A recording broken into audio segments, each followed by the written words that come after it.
Ladies and gentlemen, welcome back to Eric Johnston Live. This is our it's the third episode of the second season. It's the 15th episode, okay? It's the 15th episode of Eric Johnston Live on Facebook, and now streamed directly to YouTube, where I only have like 100 subscribers. No one's watching. I'm focused on you people on Facebook. Now, when I started this show, I wanted to learn about things that I know nothing about. And tonight is one of those episodes. And I will say, again, I am not wearing my glasses. I am wearing my shitty contact lenses. So my good friend Matt Capito has started a drinking game. Every time I readjust my contact lenses like thus, which I need to do right now because I'm already blind, you have to drink. So if you're drinking along with me, you have to drink. You guys will all be dead because I'm going to be touching my eyeballs again. But I watched last week's episode back, and me in glasses, I didn't do 10 years of branding and surround myself in pictures that I'm not wearing glasses to wear glasses on the show. I'm a little vain that way, literally vain. I played a character named Vain. Anyways, tonight I'll be drinking. It's the perfect drink for this episode, and I'll tell you why. That my two guests are both of them are the most physically and mentally strong and dangerous guys I know personally. So I grabbed the most strong and dangerous beer I own. I did a show for Nickelbrook Brewery in the summer as part of the Eric Johnston Campfire Comedy Tour, and they gave me this beer. It's the Nickelbrook Metalhead Double IPA. Now, I don't even drink IPAs, never mind 2 double IPAs. I have 2 of them because I know we're going to have fun on this show. This beer is 9%. This is illegal in some provinces. This is like a bottle of wine in a tall boy. So I figured, let's go for it. Let's crack it. Let's get into it. Tonight's episode. Oh my God. That's insane. When the guy from Nickelbrook gave me a 6-pack of these beers, he was handing them to me like a heroin dealer or something. He handed them to me. He's like, now you be careful with these. These are pretty strong. You might want to have a sip first before you drink the whole can. So I'm going to be cranked this evening. Ladies and gentlemen, I want to thank you guys for logging in and joining in on this show. This is the second season. It pairs perfectly with the second wave of coronavirus that we're all experiencing. Now, tonight's episode is called Tossing Knuckles. Now, I found out today through my friend Reese Turner that the term chucking knuckles is a term for pleasuring yourself in England. And I was not aware of that. And the promotion had already gone out. So this episode is not about me pleasuring myself in England. This show is about something different. This show is about fighting. This show is about how to fight. Now, I've only been in 2 to 3 non-professional fights in my life. Now, these guys I'm having on the show are both a professional MMA fighter and a professional heavyweight boxer. We got a bantamweight and we got a heavyweight, and we got a, when he doesn't eat gluten, light heavyweight. I'm down weight right now. I don't know if you guys can tell from my jawline. I've been at the gym every day. Now, I wanted to do this show because I don't know how to fight. I haven't been in a fight in probably 20 years. I've been punched by more women than I have men in my life, and I'm sure we'll get into that on the episode. But we have 2 fantastic guests with us tonight. Now, our first guest that I want to bring on right away, I wanted to pull some footage and show you what a deadly man this guy is, but it's all copywritten stuff from official fight networks on YouTube, and the second that I posted, it would get taken down and the stream would get taken down, so we're not doing that. But I will tell you that this man is a very deadly fighter. Well, he hasn't killed anybody, but he is a 20-3 MMA fighter. He's been on the UFC, The Ultimate Fighter. He's fought for every major MMA promotion across North America, and I'm sure all over the world. He's Hamilton's own Josh Hill. Before I bring him on, I want to remind all of you guys, as you have done on previous episodes, if you're watching, if you can see me right now in this shirt. Now, I wore this shirt specifically because this shirt has a zebra. I can't point. On this shirt, there are zebras, tigers, and lions. There's a lion, a tiger, and a zebra. And I think that perfectly represents our guest tonight: a lion, a tiger, and a zebra, a flashy looking animal who would get killed in 1 second in the battlefield. So I'm going to bring this on. Now I'm going to remind you guys, please, like I was just about to say, if you can see me, if you're watching this show right now, the Toss and Knuckles episode of Eric Johnston Live, please share this stream. It means the world to me. As soon as you share it, it opens up to all of your friends. They can watch, they can see, they can not only see me in this show, but our two amazing guests, both Josh Hill and Dillon Carman, who will be on in just a bit. And also, I'm going to encourage you guys, if you guys have any questions for these professional fighters, I have a couple myself, obviously, because I know nothing. But I want to encourage people, if you have a question for either of our fighters, please write in or just say hello. Just say that you're watching. I always share the comments. As always, Chuck's watching. Rock on. Jesse says hello. I see you guys. I see you in the comments. I want to have you on this show as well. I'll showcase you down at the bottom of the show. But let's get into it. We're talking fights. We're talking about tough guys. I am not one, but I pretend to be one. I've pretended to be one a bunch of times on TV. I've played characters who know how to fight. I do not. I'm going to bring our first guests on, and you guys are going to love them. Please welcome Hamilton's own Josh Hill. Buddy. What up, man? How's it going? Hey, dude. You even look tough with a t-shirt on. Jesus Christ. My Camp Crystal Lake t-shirt. Yeah, well, it doesn't matter what's on it. It's really the cut. Crystal says already, buddy, I've been following your career. I am a big fan of Hamilton people who chase their dreams and go for what they want in life. I am one of those guys. You are one of those guys. We're both in very non-conventional, careers. And we're both making it work, which is why I wanted to have you on the show. Not only because you're a professional MMA fighter, because you're an inspirational guy in every way. So I want to welcome you to Eric Johnston Live. Thank you so much for being here, dude. Yeah, man. Thank you. Thanks for having me. Yeah, it's cool. We both are from the same hometown, and we're both kind of doing. It's pretty much exactly the same thing. Just in different acts. That's all. Yeah, no one punches me in the face, but they've tried. We can get into that. But I know I wanted to ask you not the standard questions. I do interviews all the time. They're like, "Well, how did you get into this? How did you get into comedy?" And I have the same thing. I started as an actor. I have the same thing.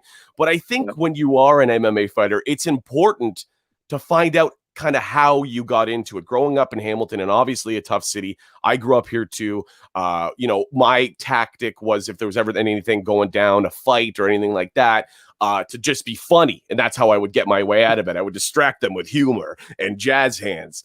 You, I'm assuming, took a different approach. Tell us about, I know you're with Vision Quest, I believe, or the House of Champions, with MMA and stuff. Can you tell us how you got into training, how you started this career in professional MMA? It's definitely not something I planned. I wasn't like a 13-year-old kid, inspiring to be a fighter. I was at the gym one day, the local 5-Star Fitness, and just lifting weights, and I seen a grappling class going on, and I've always loved it, like interested in it. I always love watching fights. And I've always been just kind of naturally pretty decent at it for not really knowing any skill sets. Yeah. And I went in the class and tried it, and man, I was hooked. And then within like 2 months, I did my first grappling tournament and won. And then from there on out, I was having it. And then I went. That's where I met Alan after that, down at House of Champions. It was called Iron Tiger back then. Yeah, I remember that. And after I don't know how, it wasn't very long, to be honest. He just said, "Hey, you want to take your first pro fight in 2 weeks' notice?" Said, sure. Yeah, it's kind of get fired out of a cannon into a world of fighting. Yeah, man, that's what was so like. I remember my first fight. I was like just so scared. Not like, Yeah.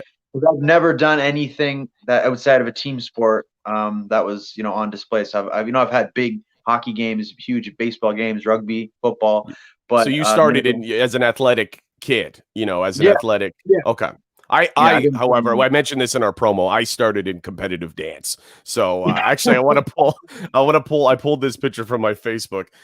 First of all, I pulled a picture of you as our guests can see here, looking absolutely shredded. I assume you had just won or were about to win. And then I pulled this picture of me, which That's is when amazing. I when I was a competitive dancer.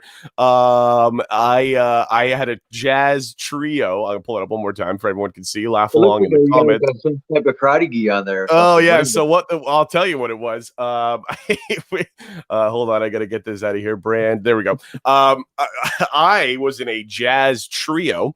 Me and a guy named Daniel Shulo, a buddy of mine, and another guy. And I can't remember the song, but the song had to do with like fighting for for dance or something, fighting to be dancers. And and It was on the they MCA? yeah, so they no, I wish it was the YMCA. That'd be good. I'd be doing the YMCA while punching. No, it was something to do. I think it was called like Hanging Tough or something. Actually, that's a New Kids on the Block. Maybe it was anyways.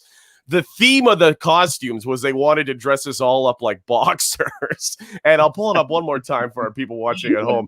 You couldn't look less like a boxer than what I look like. They just put me in like a bathrobe. I look more like Hugh Hefner's son than a professional boxer. But so you had an athletic start, obviously, with team sports and stuff. I played baseball. I was awful. I played basketball. I was the worst player on the team.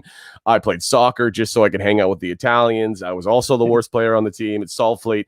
And so you took the sports, and then you're on your own. Right now, it's just you and another guy. That's obviously there's no one you can lean to. It's like being a stand-up comic and not like you used to be in an improv troupe where you can be like, now you take it away. But now you're just like, oh shit, it's just me up here. And the guy who's trying to literally kill me. So tell us about that first Yeah. fight experience. Yeah. Well, you know what? Off topic, dancers. But to say before we move on, dancers make some of the best fighters, man. I got some of the best footwork, like Well, Lomachenko. that's it. Fancy footwork. I don't know if you've seen my Instagram, but I've seen the moves, man. They're pretty good. They're not bad. buddy, I keep it moving. But yeah.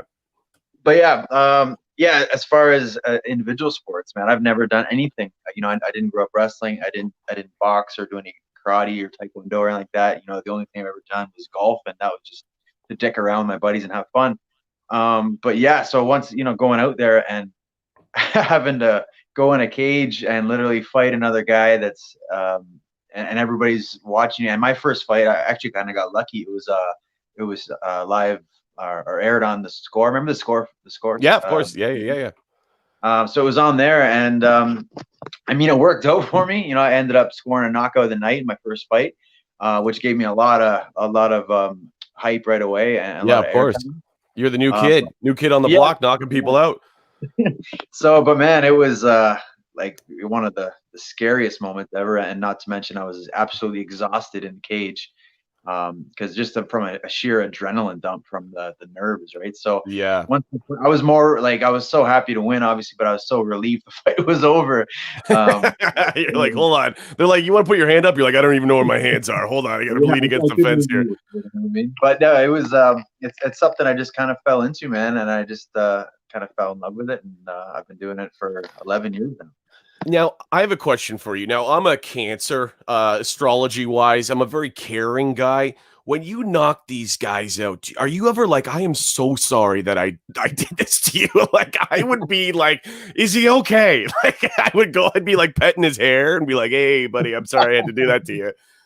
In the moment, no. In the moment, Yeah, of course not. You're still like, oh, you're animalistic. Yeah. But before the fight, like before we get to the cage, I'm very actually probably before I start getting warmed up. That's kind of when I kind of flip the switch a little bit and get in the zone.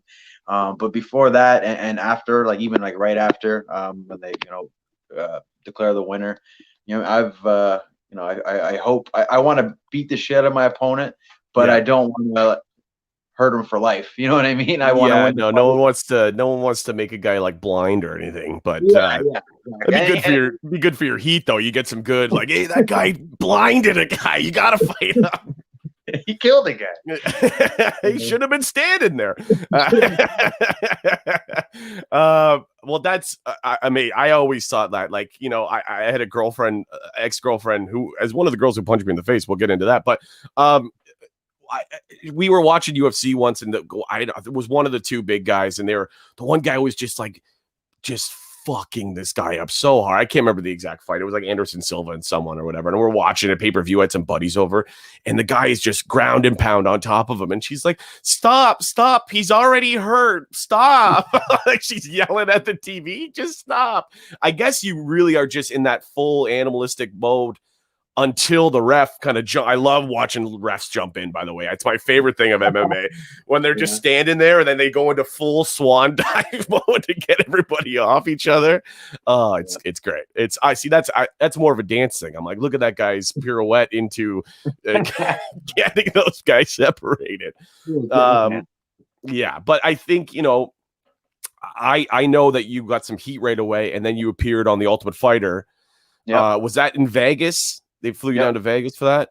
So tell us kind of about that. And again, I encourage anyone who's watching, you know, please share this stream. And if you have any questions, please put them in the comments. And if you have any questions for Josh, we'll get through a couple of those, and we'll bring on our second guest, and then we'll interact each other. And I know you're in the middle of moving, Josh, so if you have to take off, I totally understand. Eventually. We're just kind of taking a break at it. Okay. I'm Good. Now tell us about the experience of getting that call. Cause I know in my career, I've got some calls and they're like, you know, not like The Ultimate Fighter, but they're like, hey, we have this opportunity. It's this big comedy festival. Can you get down here? You know, what kind of just tell us what that experience was like? Yeah, for sure. Yeah, it was a big moment, man. Cause I fought in the local scene. I got up to 9-0 and one of the best bantamweights in Canada. And then, I went did all the auditions, which was a grueling process. Like, you had to do a whole bunch of interviews, and then you had to do a grappling session and a striking session, and then you go home, and then they wait for you to call you back to see if you're going to fight to get in the house. So it was I think it was like 2 months wait or something like that. And then finally I got the call, and you know, I said, you know, you're coming down to fight to get in the show. And I did, and it's a really different experience, man. It looks easy, but it really is not. You know, you're in a house with, you know, what was I with 15 other strangers. Yeah. And I'm assuming toxic masculinity at all times. You know what? I was the first season that they did guys and girls. Oh, okay. Well, that's interesting. So it was the first time and the only time actually they've ever done that. And they said they'll probably never do it again because I think it evened out the testosterone. Yeah, it wasn't TV. It wasn't reality TV at any point. Everyone's like, does anyone want any cheese and crackers before we fight each other tomorrow? Like, But it's really boring, man, because you can't do anything. There, you know, there's no music, there's no TV, there's no magazines, there's no nothing. You know, you can play pool and read a Bible if you're into that. That's pretty much it, dude. So you're sitting there, and then all you can do is pretty much eat food. You can order whatever you want, and they'll bring it to you. But the hard part is you got to make weight the next day, so you can't even enjoy the food. You know what I mean? So you're like, does anyone have any white rice and chicken with nothing on it? Yeah, exactly. After my fight, I ordered the biggest pumpkin pie I could find. I bet. Good time of year for pumpkin pie. I think I know on those reality shows they're removing all outside influence, whether TV, music, media, you know, in magazines, whatever, because they're trying to up your I guess anxiety, or just you just want to be on edge at all times and just like, let's go, because they want those blow up. I know I'm sure you signed some sort of NDA, non-disclosure agreement about the real behind the scenes stuff, but I know I've been on enough TV shows and I watch enough reality TV to know that they want a moment like that. Even when I was filming Splat a lot, like a kids TV show, I could tell that the producers were kind of trying to put the defenders against each other. even we're acting, but I could still, they wanted that kind of competitive edge between us, and they would like kind of like, they would fuck with us and say like, oh, so-and-so said this about you. And I'd have to be like, what? And then it would all come out on the screen, which is something they did. I assume that's exactly what they're doing, just trying to get you guys just to snap. Yeah, it would make for boring TV if we're all sitting around watching movies and just, Yeah, I guess that's true. They're like, tonight on The Ultimate Fighter, the guys are watching Shawshank Redemption. Yeah, exactly. So, I mean, it was a cool experience. It was a weird experience to have to wake up the morning of your fight and have breakfast with your opponent. Yeah, I bet. And then go to the gym and fight him, and then go back to the house with them. So that's kind of weird. And someone you get to know for 4 or 5 weeks before you actually fight, which is different. But I mean, it was all in all, I'm happy I did. It was a really fun experience, man. And it brought a lot to my career that I'm continuing now with Bellator now. But it's, well, of course, yeah. And I just saw that now. I was just going to say, with kind of now moving forward with the way the world is, I guess a fighter like you doesn't get ready. He kind of just stays ready. When you get that call, hey, when let's do one. Let's do it, even if not like a Fight Island, but like, hey, let's do a socially distanced one or whatever it is. Do you have anything that you can talk about that is lined up for you coming forward, or anything coming out or anything like that? I did. I'm 2-0 in Bellator so far. Yeah. And I had a fight lined up that was a big one. But I just actually got injured a few weeks ago and herniated a disc in my back. Oh God. Unfortunately, yeah, it's a pain in the ass. I guess injuries are a big part of it, But go on. Yeah, I've had a whole bunch of shit, man. I've tore my pec. I've broken my hand a couple times, separated my shoulder, tore my meniscus. All in my 11-year career. But it's not like a horrible one. It just sucks because it's time. I'm gonna need a few weeks to kind of just chill out. But I'm hoping to get back in there. Maybe I get one before the end of the year if I can squeak one in. But if not, probably January. Well, that's good. And I think we have Scott McCovey is a family friend of mine. Isn't he your cornerman, or was? Yeah, Scotty. So he acted as my manager for quite a long time. Oh, well, there you go. So Scott is, I guess you would call him my former brother-in-law. Scott's brother Brent dated my sister for like 15 years, so I know that family very well. So, but I was like, somehow Scott is connected to all this. But then I see him always when you're fighting. He's always leaned over the top of the ring, and I'm like, Scotty too hotty. Anyways. I think I wanted to ask you about your favorite fight, your favorite fight moment. But before I do that, I kind of want to bring on our second guest, and then we can all kind of talk about our favorite fight moment. I don't have one, but I think you guys can talk about your kind of favorite fight moments together. Now, our second guest is also a fighter, but in a different way. He's a professional heavyweight boxer. Now, I did a commercial, which I don't even think has aired. We shot this thing like 2 years ago. I've never seen it anywhere. For one of the banks or whatever. We were playing two tough guys. And on set, I can stand around and look like a tough guy. I just don't mention my competitive dance background. This guy, I was like, dude, I was looking at his hands. We were sitting next to each other on set, and I was looking at his hands. I'm like, this guy's not like he's an actor, but he's not acting tough. Like there's something going on here. What's that? Got some lunchbox hands on. Oh, it was like, well, you'll see. I'm sure he'll show his hands to the screen, but we're on set all day. We got to know each other. Turns out, professional heavyweight champion, professional boxer, and also he was on Dragon's Den. He was the first fighter on Dragon's Den, and I'm assuming the only to be actually to create. Hey, I'm a fighter. Give me money, and I'll give you. He was given money by Kevin. I seen that episode. You're about to see him again in real life. Here it is. This is happening. This is a very good friend of mine, professional heavyweight boxer Dillon Carman. Everybody, hey, there's those hands. Oh, I feel so little now. Both of you guys are in here. You tough sons of bitches. Careful, bud. Careful. I'll catch you up. I'm drinking 9% beer. This is Josh Hill, professional MMA fighter, been on The Ultimate Fighter, 20-3, I believe. 20-3. And I'm so excited to have both you guys on the show. I'm going to talk to you about a little bit, Dillon, kind of tell the people who you are, talk about who you are, and then we're going to kind of talk about our favorite fight stories together, and we're going to call it a night because I know nothing about it. So we'll start with how we met when we were playing. We're hockey players on that commercial that I don't think has ever aired. Yeah, I don't think it ever aired, but I think it was a Simply Financial commercial. That's right, Simply Financial. Yeah, I don't think they had the money to pay us. I don't think they had the money to produce the commercial. They paid us well. They paid us well for that commercial too. I remember we were only there for like 4 hours, and I'm like, buddy, I took a couple bags of chips. I'm like, hey, guys. Yeah, I filled a whole grocery bag full of snacks. They're like, go ahead. I'm like, fucking right. So when I first started acting, I was always a very polite, young Canadian actor. They would have the food table and the whatever, and I'd go, oh, no, it's okay, whatever. But then once I found out that they throw all that shit out after, I was like, buddy, it's sad, bro. It's sad how much they waste. Now that I've been on set, like I've been on a bunch of sets, bro. It's sad how much they waste. Yeah, just throw it out. I'm like, this is nuts. So I just get your Hamilton move. I bring like a bag for my stuff and a bag to take shit home with. Yeah, 100%. Dillon, I'm going to introduce you to the people watching the show. As the people are watching the show, I'm going to remind everyone who's watching the show, if you can see both Dillon and Josh and I, please share this. I will do this right now. By the way, Josh Hill, if you want to follow Josh on Instagram, it's at gentlemanjhill. If you want to follow Dillon, it's Dillon_Carman.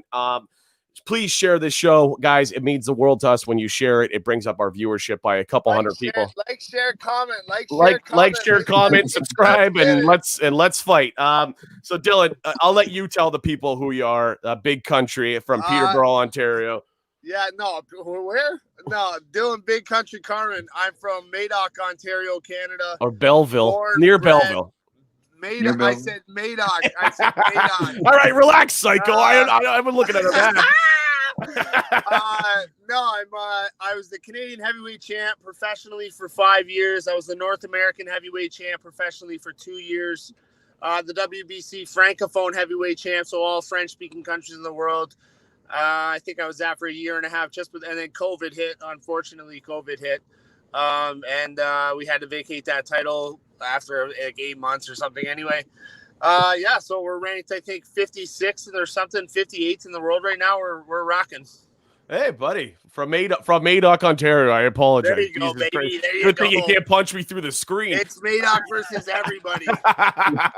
I assume you have T-shirts that say that. Yeah, I do. Okay. Well,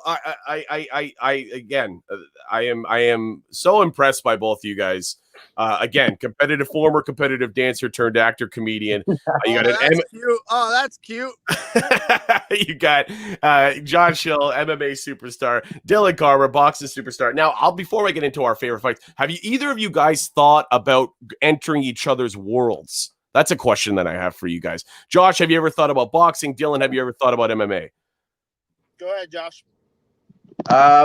Yeah, actually I have. There was had a lull there where I couldn't get any fights in MMA at all, and I seen some boxing fights happening, and I don't really train a lot with just pure boxers, but I seen some of the guys like that were 1-0, 0-1, 2-1, 1-2, and I just watched them. I'm like, I can fight with these guys for sure, man. Threw me in there, but it just didn't never happen. But it's definitely something I would love to do because I do love just boxing sometimes. Yeah, it's pure. Dillon, I have so much like I hate the MMA boxing rivalry bullshit. I have so much respect for men who get in there and fight. I don't care what craft you try to master. If you get in there and try to do it, you gain my respect. I've thought about it a lot, and I've had offers. I've had offers for the UFC, and I've had offers for other places. Ken Shamrock offered me a thing for bare knuckle boxing and stuff, and I don't know, man. I get paid too much in boxing. I can't. Yeah, I guess. Yeah. If it doesn't make money, it doesn't make sense. I hear you. I've never been offered by anyone to fight anybody. Yeah. It's kind of not my thing. They're like, "Can you dance on Instagram?" I'm like, "I'm there." The funny thing is about fighting sports professionally is you have to put work into them. to actually get professional fights. So you would being a cute little dancer, probably not gonna be a fighter. Well, by the time I finish training, I'll be 40. I'll be the world's oldest rookie. But I will say, so both you guys know this. My father was a professional wrestler. Now that's different. That's different than fighting. You know, they still got hurt and they put their bodies on the line. Still very taxing on your body. Yeah, well, I remember my dad coming home from the road, and my dad had broken probably every bone in his body. And there was I remember when I was a kid, my dad would go, feel this, and there was a section of his elbow that had broken off, and they didn't take it out. So it's just he could just move part of his elbow all the way up. Oh yeah, that's supposed to happen. Yeah, well, you know, tough guys, and I think that leads to toughness. I didn't get that gene in me, but I am. Josh, let me ask you something. What weight class are you, buddy? Bantamweight, 135. Okay. Opposite end of the spectrum of you. Hey? That opposite end of the spectrum from you. Total opposite. Yeah, you're one of Dillon's legs. That's fucked up. You just said that. Literally, when he said bantamweight, I'm like, oh, he's one of my legs. I'm sitting about 227 right now, so I would be. Who knows? Weighing in at a loose 227. His acting resume says 215. I'm just kidding. Hey, when's the next show, buddy? When's the next show? Well, I was doing a bunch, and then I did a little run. I did Kingston, Ottawa, Toronto. I did a whole backyard tour this summer. I'm actually in Bob Cajun this Saturday. I booked a show in Bob Cajun. Actually, it's a wedding. So I'm doing stand-up at a wedding on Bob Cajun this Saturday, and then I'm in Peterborough, and then I'm in St. Catharines. It's literally every comedian's schedule is written in pencil right now. It's just like, hey, we'll have you, and if the show goes down, we'll pay you, but keep it open. So I've just been going. And the reason why I was talking about the wrestling thing is because I'm going to start producing this documentary called "Becoming Bullwhip," and it's me as a 30-year-old stand-up comedian becoming a professional wrestler and going through the training. Yeah, I'm doing that documentary. So I had become a wrestler. Yeah, well, I'm not gonna become a wrestler. I'm making a documentary where I try to become a professional wrestler. Are you gonna do a match? Yeah, so I'm gonna go through the whole training. I'm gonna go through everything, the outfits. I did some press shots for the documentary the other day. For what? What's that? Got some cute little tights. I think I'll be one of those wrestlers who wrestles in pants. But my mom's gonna chime in very soon. Well, I already did that for Circle K Ontario. They had me dancing in a Speedo. It was all over the place. But my mom will chime in very soon. She hates this idea, but I told her, I said, Mom, I'm not gonna become a professional wrestler. I'm just gonna become a professional wrestler for a while. I think there's a lot of emotional angles to it, you know, with the passing of my father and wanting to be part of that. But I think I'm going to get my ass. What's that? I said I did one wrestling match, pro wrestling. Did you? Oh wow! Yeah. How'd that go? Yeah, I did it. Do you know Curtis Sturrock? Wrestles Scotty O'Shea. Oh yeah. Yes. I know his wrestling name. Yeah. Anyways, he was my neighbor growing up, my grandma's neighbor. And so we've known each other forever. And he asked me to it was when I was doing the Ultimate Fighter, and he asked me to kind of get involved because I was a big wrestling fan growing up. Yeah. And so I went to the shows. He's like, "Hey man, can I like pull you in and put you in the show?" I'm like, "Yeah." So we started talking shit. And we got in each other's face and whatnot, and then we just built it up, and then eventually we had a match, man. Wow! Then he's like, "Hey, Josh, you don't actually punch me in the face in here." What's funny? What's funny? At the end, we planned out what we're gonna do, and I was supposed to choke him out, and then he's gonna tap, and we'll leave. And so I had him in a rear naked, standing up, and then we fell down, and all of a sudden he's snoring on my arm. He's out. He's unconscious. I guess when you're a fighter, you can tell the second that a guy is unconscious near you or on you. I got in there and I was like, man, he's not tapping. Why is he not tapping? Next thing you know, you got his legs over his shoulder. You're like, wake up, buddy, wake up. This is all for show. So it actually worked out. He put him to sleep. It was real. That's insane. That's insane. Now that we're at this point in the show, I kind of want to talk about your guys kind of maybe not your favorite fight, maybe your favorite fight, kind of your defining fight. What was it for you that you're like, holy shit? This is like, for me recently, I did a week of shows at the Laugh Factory in Chicago right before COVID in March. And I remember coming off stage and be like, holy shit, I know I've been a comedian, but doing these shows, I'm like, this is me now. I want to know what that feeling was like for you guys. Maybe what fight it was. Was it the Ultimate Fighter for you, Josh, or was it becoming the heavyweight champion, Dillon? What was that moment? And I'll ask you first, Dillon. So I've got two moments that stand with me in my memory bank, among many that I've created through boxing. But the two, my first Texas State championship as an amateur, was I had to fight 6 times in 2 weeks or 5 times in 2 weeks. And I went into fights with my eyes swollen shut.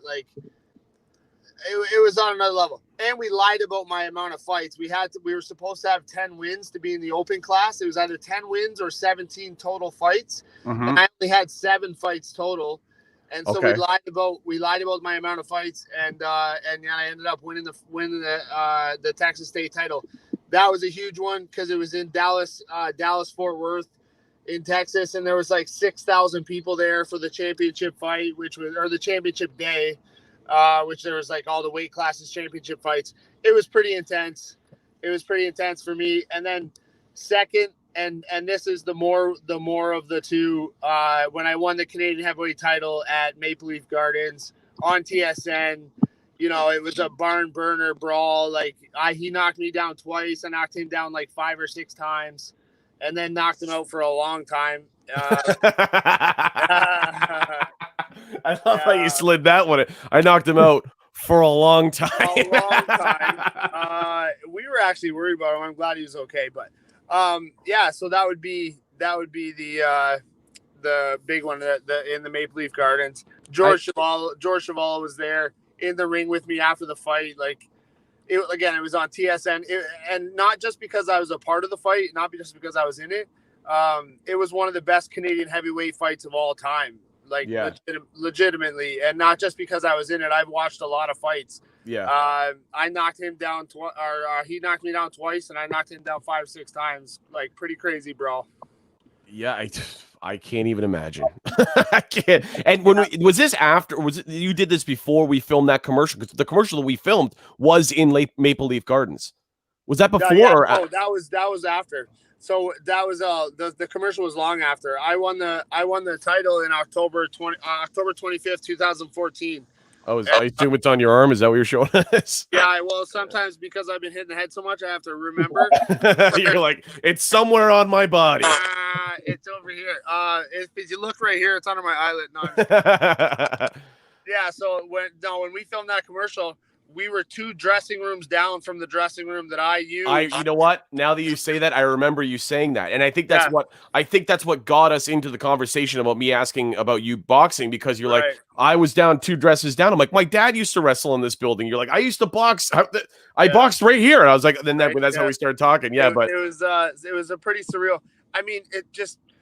The whole thing, the culmination of my life. Now I have a sign that's 6 feet tall in my hometown, home of Big Country Carman. Oh wow! When I won that Canadian title, that was 15 years of blood, sweat, and tears. You know what I mean? My family sacrificing. I'm not kidding you. I was homeless at points of my life in my boxing career, living underneath the ring in the gym, taking the bus to shower at the YMCA. You know what I mean? A lot of crazy shit has gone on in my career. So that night was a culmination. And you want to know a side note of that? I remember walking out to the ring. I don't remember shit. And then I remember I wake back up. I'm in the dressing room with the title around my belt. I put that on everything. I put that on everything I love that walks on this planet. I don't remember 1 second of that fight. Wow, that's got to be some sort of pure. It was weird. Animalistic takeover of your mind. Look, you animalistic, right? So check me out. When you break when you break us down, take these phones the fuck away from us. Take these TVs and all this bullshit away from us. What are we? We're animals. We want to eat. sleep, fight, and fuck. Yeah. And I'm telling you, I do. You know what I mean? That's what we want to do. I do. Gin, sleep, Price is Right, fuck, comedy. I do 3 of those things a lot. You know what I mean?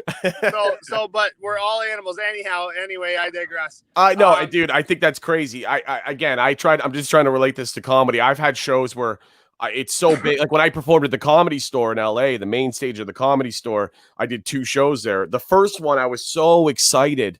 I went out, I did 7 minutes. I came back into the dressing room, and like Joe Rogan and stuff are back there just hanging out. And Russell Peters was like, "How was it?" And I was like, "I don't know." I was like, I remember them laughing.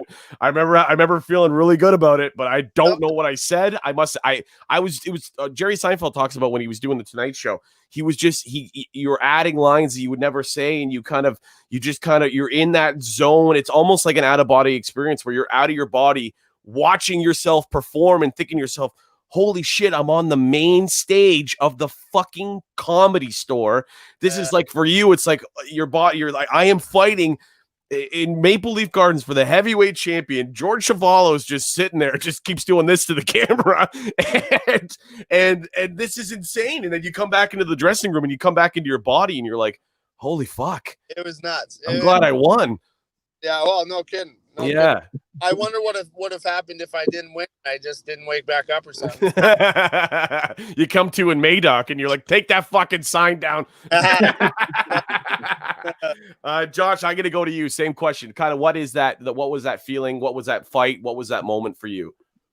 Man, it's hard to kind of just pick one, really. My first ever fight, I'll always remember just because it was so going into the unknown. I had no prior combat experience. I had no individual sport experience before that. So going out there on live TV and fighting, in a cage in front of a few thousand people was like so out there for me. And it was such an adrenaline rush, man.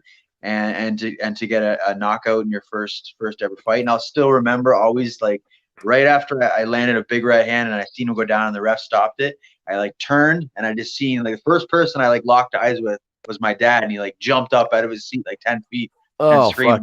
That's gonna make me cry. Yeah, I know.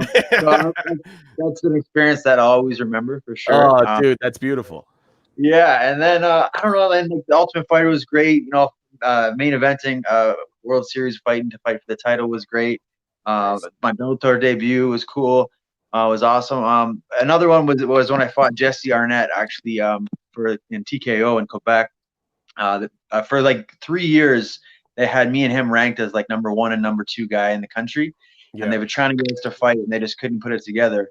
And then finally, we ended up doing it, and it was an awesome fight, and I ended up getting the knockout in the second round. So that was like put a definitive statement again as like I'm the top bantamweight in the country. So that was a big one for me. Yeah. And I love this kind of mutual respect that Josh, you and Dillon are sharing with the, like, it's like, yeah, that a boy, like, fuck yeah, like, get him. And again, it's just such a as we all know this, that's a non-conventional career choice. I put my I put my body on the line in terms of, sometimes I have to drive 15 hours for a show, get there, check into the hotel, shower, do an hour, do the merch and get out. It's nothing compared to, having to fight someone. I mean, really, the only fights I was ever in were in elementary school, just like on the playground. But I remember the feeling of when we actually locked up and started to physically fight. It was like an animalistic. It just felt like this. I just remember just swinging as hard as I fucking could, and I think I got suspended for 10 days. Yeah, we're animals, right? It was like we were squaring each other up and whatever. The most recent time I got punched in the face, period, was my ex-girlfriend and I were putting together IKEA furniture, and she was using the wrong screw, and I was laughing at her because here's the thing: when people get really angry, not like angry, like fighter angry, like really frustrated, I think it's hilarious. So I started to laugh, and she's like, you're not even helping. I'm like, I'm helping by telling you that you're doing it wrong. She's like, classic guy. I'm like, fuck the instructions. That goes into there with that screw. I'll do it. She's like, you gotta do it by a step. And I was like, I started getting, the more angry she got, the more funny I thought it was. And she's like, you know what? if you want to fucking do it, you do it. And I'm like, all right, fine, I'll do it. I do it right. And then she starts trying to do something else wrong. And I start laughing again. She stands up and just fucking boom, just clocks me. I smoked like close fist, slap punch. It was like a slap punch. Like she kind of had her hand like this, like she turned with it, but she had her knuckles closed. And she knocked you clean out. Oh, she should have. But what happened was we were in the backyard and it was perfect timing. You could not have timed this more perfectly in my life. I live at my mom's house. I still do. I'm here right now. But she had moved in with us, this girlfriend, because I'm a fucking, my mom's great. She's just like, just move your girlfriends and your cats in here. They come for 6 months. They move. It's fine. I'll cook.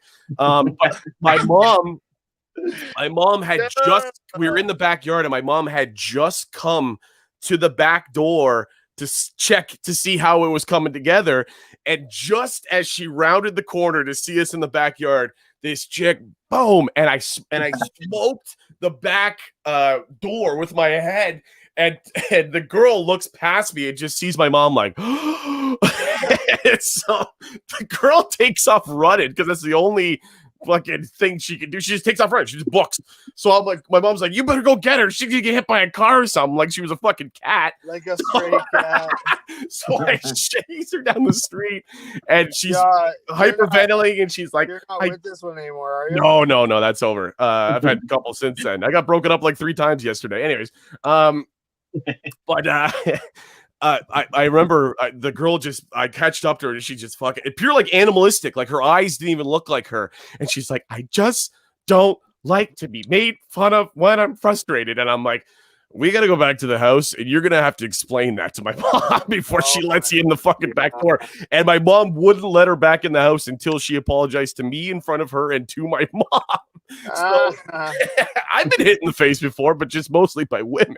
I want to talk about, because I've never been asleep. I mean, I sleep every night, but I've never been put to sleep. I've never been knocked out. I've never been unconscious in my life. And the idea, like sometimes when you stand up too quickly off the couch, you feel like you're going to pass out, and that scares the fuck out of me. What? Dillon's just like, this fucking guy. I want to know, I'm sure both of you guys, either in training or professionally, you've been fucking knocked out, just laid out, I'm sure. What is that like? I'm actually curious. I'm not being facetious by any means. Listen, in 127 sanctioned fights, I've never been knocked out. I've touched the canvas. Yeah. And I've gotten back up, but I've never been knocked out. Okay, so wrong question for you, tough guy. Hey, that's sanctioned. That's sanctioned. Sanctioned, yeah. Well, I'm sure and fucking Mad Dog people are like, oh, this is. That was going to be a question for you before I go to Josh. I guess people in your town just know not to fuck with you. I'm assuming that they don't. You want to know something? It pisses me off. Every time I go to the bar, some little dweeb fuck wants to come out. Oh, I heard you're the champ. I heard you're the boxing champ. And so I'm good at speaking. I'm good at mediating. Yeah.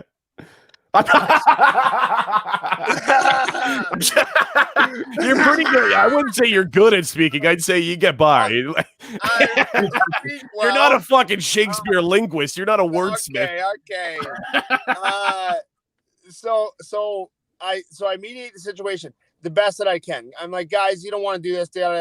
Like, let's do something else. I'll buy you a beer. Let's play a game of pool. This, that, and the other thing. No, fuck that. Okay, well then whack. You know what I mean? Yeah. I've made a lot of examples out of guys. I don't mind. People think for some reason that I won't smack the shit out of them. I don't mind smacking a grown man, and I don't give a fuck. My lawyer's super good too. They think for some reason that I won't hit them, but I've had to smack a couple guys. Yeah, I've had to drop a couple guys. Yeah. Yeah. Well, my cousin Chris, who's watching along right now, he loves to toss the fucking hands, and he's I don't know if it's professional, but he does bare knuckle. He lives up in the mountain in fucking Casterville. He does a lot of bare knuckle boxing with people, with animals, with whatever's up there. And it's funny going to the bar with him because he's always just like you, Dillon. He's always very just stands there, just drinks the beer and whatever. Yeah, no problem, buddy. Yeah, no problem.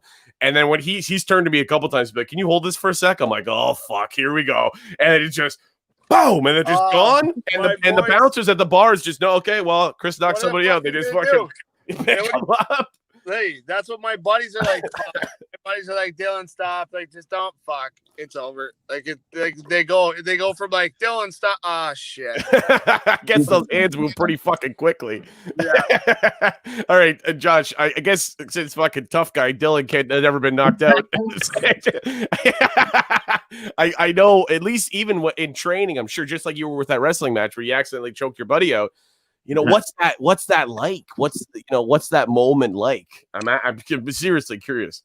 I've only ever been knocked out once in my whole career. And it was, I actually ran into I was on the wrong end of a kick right behind my ear that Marlon Moraes landed in our world title fight.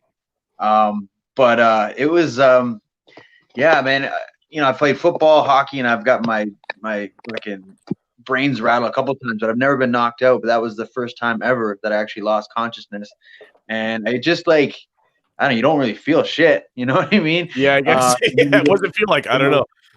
When I like after a couple seconds, I like fucking, you come to, and then you see the refs there. I'm just like, what the fuck? Why you stop the fight, man? Let me fight. What the fuck are you doing? Yeah. You're trying to shoot on him. You're trying to put him in a triangle. He's like, whoa, whoa, whoa. I was just pissed that they stopped it. I'm like, obviously watching it after, it was the right call. I'm not conscious anymore, but it's you just have that. I want to just keep going. Like, I'm fine. Let me go. And that was really the only time I've had, like, in training when we're like putting submissions, and you can feel like when you're just about to go out, because everything kind of just goes like this, and like just kind of your vision. Yeah, exactly. That's the fighter's heart when you're out of there and you're still trying to fight somebody. That's the heart in your brother. Fuck yeah, bro. Yeah, that's it, man. I'll let you guys know that I finished my first 9% beer, and I'm going to crack another one just in closing. Listen. Did you go to dance class tonight, bud? Not tonight. I'm off tonight. I'm just kidding. Hey, listen, guys. I don't want to cut it short with you guys. I got 6. My day starts like 5:36 in the morning, so I don't want to cut it short with you, but. No, I hear you, man. Thanks for being here. I'm just going to close it out. I was just going to close it out with both of you anyways, but I appreciate you being here. Heavyweight boxing champion. I'm going to bring up his thing one more time. Follow him on Instagram, Dillon Carman, at Dillon_Carman. Follow along. Not only, he's promoting stuff, hilarious on Facebook. You're going to love him. Hey, Josh, it was nice to meet you too, buddy, eh? Yeah, man. Nice meeting you, brother. Good luck in the career, bro. Thank you too, man. Cheers, buddy. See you later. Eric, you can get punched out any fucking time, Please do not punch me. my face is my livelihood. You are a beautiful man. God bless you. Thank you very much. I just started sweating as soon as you said that. Buddy, good seeing you. Take care. Okay, see you guys. See you, man. That's Dillon Carman. I was just gonna wrap it up with both of you, but he did it for me, so that's great. Not to take it short, but I'm getting the fuck out of here. Anyways, Josh, this was great, man. I funny. I was just gonna. The first time we actually had physically met was at the bar, and it was Augusta House or something on Augusta Street or whatever. And I think we were both drunk or whatever, or maybe you were training, maybe you weren't drunk. I know I was. But I remember going up to you, and I'm gonna go over 6 feet tall, 225. I work out, whatever. And I walked up to you, and I'm like, "Hey, are you Josh Hill?" And you're like, "Yeah, I am." Because I could tell you just didn't want the conflict, but I was just gonna be like, I just want to tell you I'm a big fan. I'm proud of what you're doing. Just like, and if any of the shit goes down, I always try. I frequently hit on guys with girls with guy friends. You know what I'm talking about? Girls with boyfriends there. So please, if anything goes down, I might need your back later. But I can see how that would. I remember that actually. Yeah. I was like, hey, are you him? You're like, yeah, I am. I'm like, okay. I just want to tell you, I'm really proud of you. But yeah, I think I'll close it out with you with similar question that I had with Dillon. Hamilton's a tough place. People know who you are. People know that you know how to fight. Have you had situations like that in places like Augusta or Hess Village or wherever where people are like, oh, I know that guy, he's a professional MMA fighter, I'm going to try to shoot on him like real quick, see what happens? You know what is weird? I would say from like when I was 17 to 22, 3, it was like 5 years. Like me and my buddies, we got in a lot of street fights, man, a lot of bar fights. Oh, I bet. No, it was tons. It was bad. Hess and the falls and just everywhere. But that's pretty much when I started training MMA was around 21. Yeah. And once I started doing it, I guess it just a distraction in a positive way because it just kind of took me away from that. I never went out looking for fights ever, but I would never. We would never. Well, in Hamilton, they have a funny way of finding you. I'll tell you that. Yeah, exactly. Right. No. Well, it's funny because I was just gonna say it's funny because for me, when I got my first agent, when I was like 16, but then I got my first real big agent when I was 21, and we had a sit down conversation. He's like, "Listen, I know you live in Hamilton." He goes, "But stay out of fucking trouble." He goes, "Because if say you get in a fight or whatever, I didn't know how to fight anyways, but he assumed I would try to because of my body type." He goes, "Listen, if you get in any trouble, you get any kind of assault charge or anything." He goes, "You're fucked." He goes, "You can't go to the States, and a lot of the work is going to be in the States. So just smarten up. Like, just if anything goes down, just take 2 steps back, let them sort it out. It'll get sorted out. Either someone will get knocked out or someone will fight it up or they'll get arrested. Whatever it is, just stay out of it." So I remember, like, I never fought anyways, but it's funny when things would go down at Hess Village, I would just like lean against the wall and be like, "Somebody should stop that." Like, somebody should call the police. These guys are out of control. And my buddies were just getting tossed through fucking windows and over top of cars, trying to punch cops. And I'm just like, you guys are being very silly. And I have a career ahead of me. So I never let it fight. I remember one instance we had this huge brawl it was at Hess. My buddy got arrested and charged. There's a whole court case and everything like that. And I remember I had to go there and go to the stand and say the story. And I remember the lawyer of the person that was pressing the charges of my buddy. But the time when the fight actually happened, I was 0-0. I wasn't fighting professionally at all yet. And then by the time the court case came around, I was 4-0. And they went and dug that up on me, and they brought it to the thing. They're like, "We see that you're a professional fighter, 4-0, and then like my buddy's lawyer right away is like, "Stop it." And I had to leave, and I had to come back, and I guess they weren't allowed to use it because at the time I wasn't a professional fighter, but they did try to bring it up in the court. So I bet, that'll happen. I can only imagine. Yeah, unless I can't even picture a place where I would get into a fight. And I knew that I wasn't a fighter as a kid. I always knew I was a lover, not a fighter, and whatever. But it's funny, like I said, I kind of alluded to off the top of the show, by just being funny, I avoided a lot of fucking problems growing up. Because I remember in Stony Creek, and I'll end the show on this kind of story, but when I was about 16, 17, we used to do all the park parties, the res party, the in the reservoir or the beach pit or the Fruitland pit or the DeWitt pit. And there was, when I was about 16 or 17, there was this uprising of like youth gangs that came into Stony Creek from Hamilton. That sounds terrible, but as Hamilton pushed out the shit from Parkdale and stuff kind of got pushed into Stony Creek. We were just like Italian soccer players and wearing Kappa tracksuits at the time. And then these kids were coming in like legit gangs. And some of them came into Cardinal Newman and stuff. And I remember, I'll just say, being funny has saved my life literally before, because one of the kids in the gang was in my math class. And I remember being just like a class clown, whatever, being funny in class and not thinking anything of it because I was just kind of being my expressive self. And then that weekend, we were at a school parking lot park party, like behind Mountain View School here in Stony Creek or something. And this gang had showed up, and they used to just crash these park parties, fucking beat the shit out of everybody, rob everyone of their money, their alcohol, their cell phones, whatever, and then leave. And then by the time if someone tried to call the cops, by the time the cops are there, like, first of all, you're drinking underage, so I don't know why you're calling us. Second of all, what are you going to do? You had 17 kids come in, and how am I going to find these guys? Anyways, but I remember it was like a battlefield where this gang just kind of rushed in and started beating the shit out of everyone. And they came up to me and they surrounded me, like 10, 12, 15 guys were all around me, ready to just fuck me up. I was holding like a 40 of Old English, and I didn't even smoke weed, but for some reason, I think I was holding a pipe or something. And they're zeroing in on me, and from over the kids, one of the shoulders, I just heard, "Yo, that kid's in my math class. He's mad funny. Leave him alone." And I guess this guy was their fucking leader, and they're like, "Okay, fuck it," and they just moved on, and they just started beating the shit out of everybody else. And I'm like, thank God I was fucking funny as a kid. Saved my goddamn life. Well, there you go. It worked out in your favor in that now time. I'm 33. Too, right? Well, exactly. You know, sometimes you got to be funny to protect yourself from the youth gangs.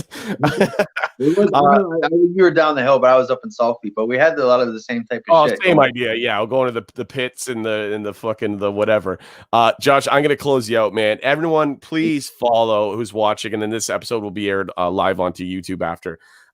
If you're following this, you can see us right now. Please follow Josh, Gentleman J Hill, on Instagram. Follow his journey. It's been a hell of a ride to watch you become the man, the fighter, the father. You got kids now, right? And you're married. I do, man. Yeah, you're married and kids. The man that you've become. I mean, I'm still working on it. I get broken up with once a week, but I am envious of guys like you who have had the ability to chase this fucking dream and have some success and have continued success and still have time to have the family and the kids, man. I look at guys like you, like that's how you do it. You know, you get up early with the kid, you feed him, and then you just go train for 6 hours and come back and you watch TVO together or Treehouse Network. Treehouse, man. I know the Treehouse shows.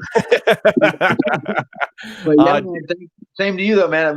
That's what I was saying at the top of the show. The exact same sentiments to you, like both from Hamilton, both kind of chasing their individual careers, their dreams, and we both come from wrestling lineage, pro wrestling lineage. That's pretty cool. You come from pro wrestling lineage? Yeah, we gotta close the show with this. I had no idea about that. My great uncle, my grandpa's brother, was gentleman Jerry Valiant. He's part of the Valiant Brothers back in the day. No shit. He probably wrestled with my grandfather, Paul Johnston. Probably, yeah. Probably, 40s and 50s and stuff. Oh man, well, we'll have to talk about this off the air sometime. But dude, that's insane. It's funny how, just in closing, I've said in closing a couple times, but in actual closing, it's funny how that pro wrestling world that we've come through from, it can go one of two directions. It's called sports entertainment. And you come down the path of guys, and I know living in Hamilton, no disrespect to anyone who works at Stelco or Dofasco or anything like that, but I'm saying you look at these guys who work these 12-hour overnight shifts and you're like, I'm not fucking doing that. I need to, do something different.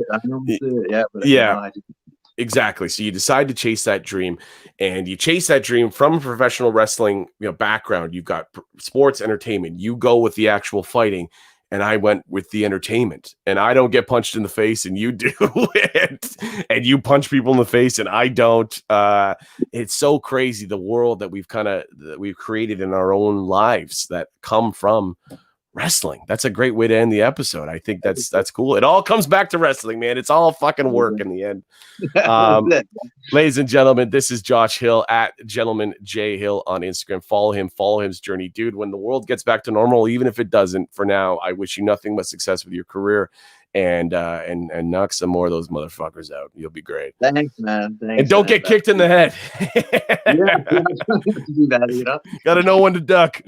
Dude, I'm gonna kick you off. I'm gonna close the show. Good seeing you, man. Right. Great talking to you. I'm so glad all these people got to know you, man. Have a good night. Thanks. Take care. Oh my God, Jesus Christ, Josh Hill, Dillon, Carman. Those were the people who were on the show. What a crazy show this was, eh? Great night. Thanks, guys. Says Chuck. You can grow to love to fight. I mean, I would. I here's the thing. I can't. My nose is big enough. If this thing gets fucking broken, it's a big problem. Ladies and gentlemen, this was the show. This was a crazy show. When I start doing the show, I was like, I don't know what it's gonna be. I don't know what I'm gonna learn. I don't know who I'm gonna talk to. I decided talking to Tyler Morrison last week. He does a whole podcast called Fight Stories, where he interviews hockey players and fighters and stuff about fighting. I was like, I messaged Tyler. I was like, I'd like to do just one episode on that. And I know the two perfect guys to be on that episode. We learned a lot of shit. Capito loved it. Solid stuff. I love you, dude. We got to golf before the end of this year. That's it. I haven't been punched in the face. I've never been knocked out. Dillon Carman is fucking aggressive, and I love him for it. The gentleman Josh Hill is a fucking gentleman. I think it was funny watching the difference between the two of them before. It was like, it was like gentleman Josh Hill's like, yeah, I just like to get fights, and I like to do what I do, and I can figure it out and have fun and all that stuff. And then Dillon comes in, he's like, I've never been fucking knocked out from me. God damn it. I'm like, those are two different guys with the same dream. And what a crazy episode, guys. This was Eric Johnston Live. I'll see you next week, Thursday night, 9:00. I don't know what the episode is. I never know what it is when I sign off, and I figure it out and I think about it, what will be good. If you have any ideas of what I should do next, if whatever you want to see on Eric Johnston Live, is there any person that you want to see interviewed on Eric Johnston Live? The show's kind of picking up. I'm getting kind of some pseudo celebrity guests coming on the show. So there's any kind of theme that you want to see on Eric Johnston Live, please message me either privately or publicly. I don't care. And tell me what you want to see on the show. I'm open. I'm willing to learn. I'm willing to see. I'm willing to watch. Because those were two guys that I don't understand their world, but by the end of tonight, I kind of did. That was pretty nuts. Ladies and gentlemen, this has been Eric Johnston Live. Thank you guys. Follow me online. I'm sure all you guys already do. You're already here. But if you don't, at Eric Johnston Who on Instagram. I'm in Bob Cajun this weekend, but it's a private event, so I can't promote that. But I will promote this. On November 14th, I am headlining Levity Comedy Club in downtown Hamilton, Ontario. We have one show, which I believe is already almost sold out, so we're probably going to add a second show. So Saturday, November 14th, go to www.levitycomedyclub.com. Oh, this is a Goldberg action figure, Capito. He said, is that a Stone Cold action figure? You distracted me. It's Goldberg. It is Goldberg. My dad got that one. How can I point? There we go. My dad got this for me at a WCW event that he was working at in the late 90s. And when Goldberg had just come out. And that's one of my prized possessions. So I pop it in the wall behind me for everyone to see. November 14th, Levity Comedy Club, downtown Hamilton, Ontario. The show is at 8. If we add another show, the second show will be at 10, I believe, or we'll add a Friday night. I have to confirm that with Patrick Coppolino. But please come to that show. I didn't prepare a banner. Actually, you know what? I can do that right now. Hold on. Create a banner. www.levity. Oh, I can't spell and I can't see comedy. Oh, God. Club. Oh, I can't see. Club.com. That's an end. Look, here we go. www.levitycomedyclub.com. Find me in their updated show listings. November 14th, I will be there headlining, doing my full 1-man, 1-hour show. I've got a bunch of new material. That doesn't make sense. I had 1.5, 9% beers. I have a ton of new material that I would love for you guys to see at Levity Comedy Club on November 14th. Ladies and gentlemen, that's the show. This has been Eric Johnston Live. I love you guys. Goodbye.